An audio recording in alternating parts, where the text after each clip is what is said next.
TISA is to be able to raise kids in a holistic way. We have all kinds of intelligences and not just one way to approach.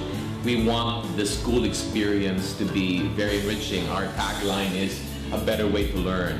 We want a school where kids are excited. You know, I have a son going to traditional school, and after school I ask him, oh, what happened? And he say, oh, same old, same old. And that's not what I want for kids.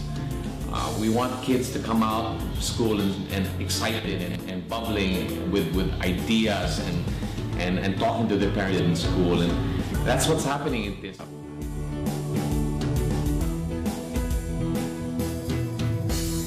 To make the education holistic, experiential, we want the kids to be able to be artistic and academic at the same time. We are the first school in the Philippines to really use an arts integrated program.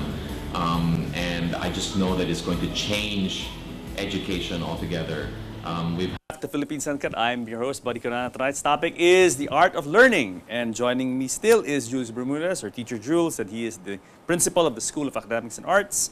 And with him now is Ethany Fahutag, or Teacher Hani, and she is the lead teacher of DSAA, or the School of Academics and Arts. So welcome back, Jules. Thank and, you. Of course, welcome, Hani, to Philippines Uncut. Now, before we start, let's talk about your background. Oh, I taught for almost 12 years, and I came from a Montessori school, and I've taught abroad as well for about 5 years. Now, what led you to this type of progressive educational system? Basically, maybe I get hands-on experience with the kids, so I can see if they're really enjoying their learning. And when I had my interview with TISA, I was blown away by the mission and the vision of the school, which is to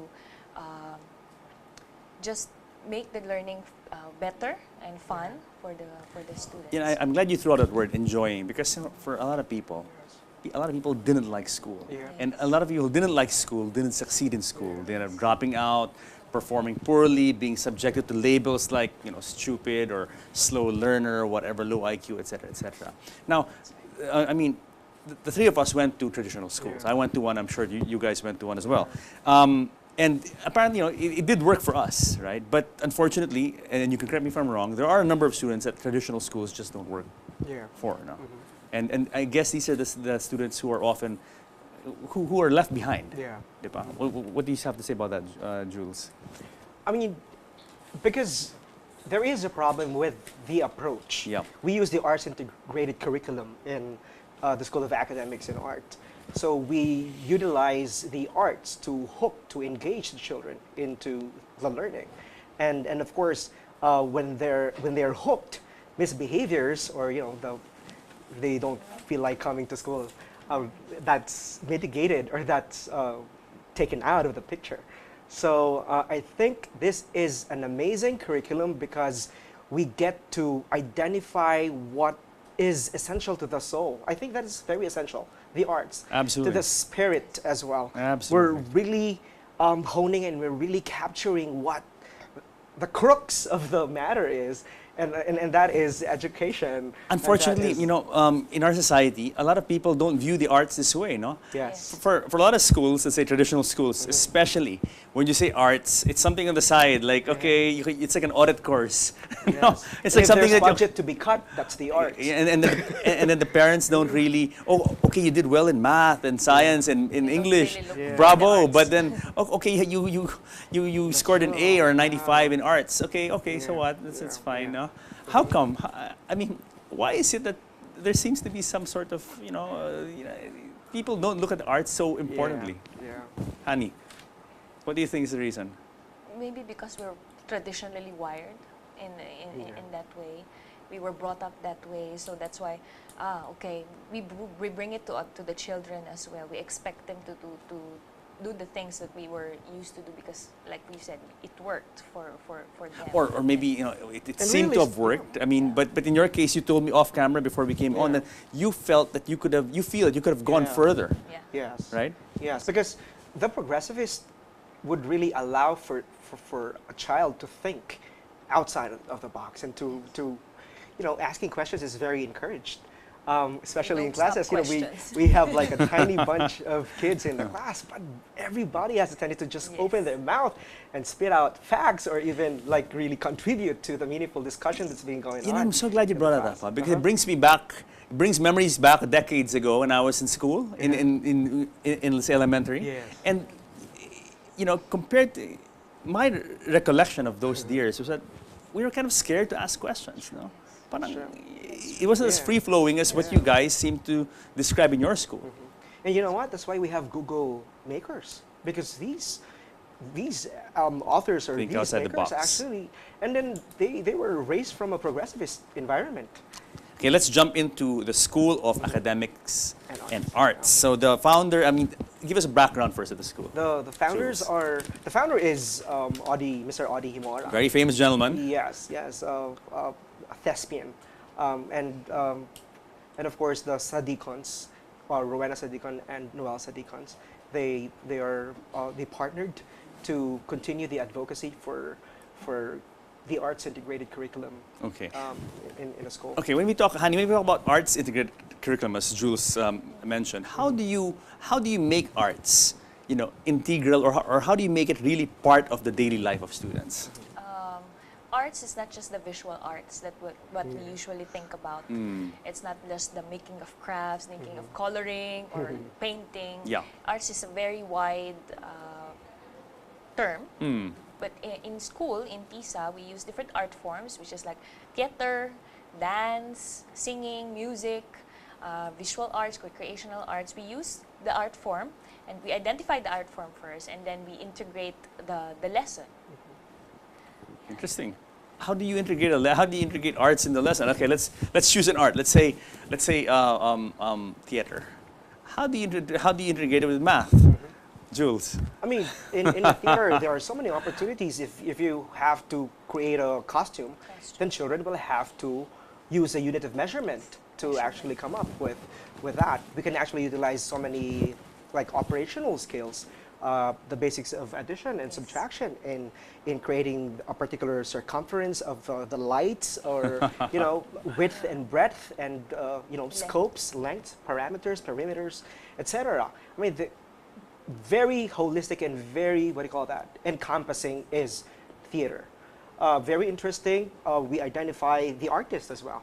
Yes. There will be Even, Henry Matisse week. There will be a Really? Martha Graham week. Wow. Who's a dancer. There will be a Pablo Picasso week. And then we try to tie it in with the maths, geometry, even sciences and biology. We try to provide a very robust context.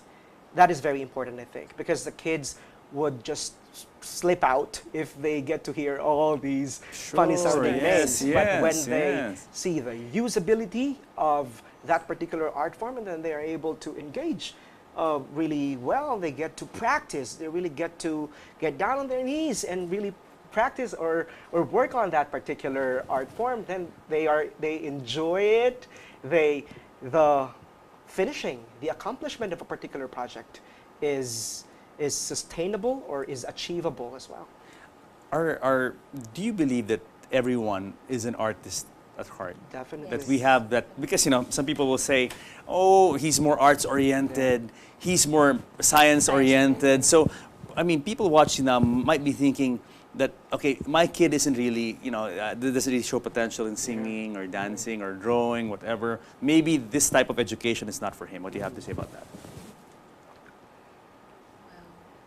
In your experience, yeah. In my experience, it's creativity is innate in all of us. I think the mere breathing in and out is a form of art. You know, to actually slowly breathe out, perhaps, or breathe in, and then walk. You saunter, you perhaps different gaits. That's a form of art, and everybody listens to different genre of music. Sure, and, yes, and that's an art yes, form. yes. I don't think there is one person who True, has not true. subscribed to music. I think you know, art is just really an appreciation of what you have around you. It can be the small things, it can be the big Yes. things. I mean, really just appreciation of Yeah. creation. The right? problem with us, if I may Please. you know, we the pay scale, the pay range is for the engineers and the mathematicians and the scientists. And that is why they are seen as the more important vocation. But if there's going to be an equity or equalizing element on that, Actually, you know, then I think it's going to be taken out of the actually, the term picture. struggling artist, I mean, I don't hear Or struggling. walang pera. Yeah, I Yes. mean, that really is a very common, you hear it all the time, struggling Yes. artist or struggling musician. Yes. Well, unfortunately, Yes. it really is Yes. looks like the nature of the game when it comes to I the know, arts. I know. Okay. How are your kids responding to this? Because, you know, as I mentioned earlier, some parents are probably thinking, okay, this might not be right for my kid because my kid is more sports-oriented or more science-oriented, whatever, no? How are your kids responding? Because I guess you guys have a broad range of students, not just, you know, those who are really into the arts, but, you know, a different mix. A different mix. How are they The responding? history of most of our students Yeah. really did not thrive in a progressive, or traditional school. They did not want to speak. So I have a good bunch right now who never opened their mouth to be engaged socially. But we're just on the first few months of the school, right? Yeah. And they have started to connect. They have started to participate, and they have shined, if I may. Yeah. Very They're good. actually So- involved in the process of learning. It's not Yes. just the teachers who teach, but they are involved in the learning a How? particular topic. How, honey? How do you, let's say your students, how do you involve them in the process of learning? Because basically teachers, as Teacher Jules mentioned, they are guides to students. We ask a lot of questions and they ask a lot of questions. So in order to arrive in a particular topic or in a particular outcome, let's say for example, we throw in questions to each other. Do you think it's like this? What can you say about this? So they are actually involved, not just their thinking skills, as well as their senses, their whole body, and they use their totality in learning. You mentioned that a lot of your students, or a good number, are those for whom traditional schools didn't work. Yeah. How about special kids or kids with special needs? Do you also cater to them? Yes, we practice inclusion. So in inclusion, as opposed to mainstreaming, in inclusion classes, if there is an identified child with special needs, then that child is provided with accommodations and modifications. It's like the child has the spotlight on him or her, meaning we create an environment that will allow for him to enjoy speaking, to really play, and to be very intelligent. Yes. In posing questions and in responding to teachers. So many subtleties in the class, but we really cater to these children as well.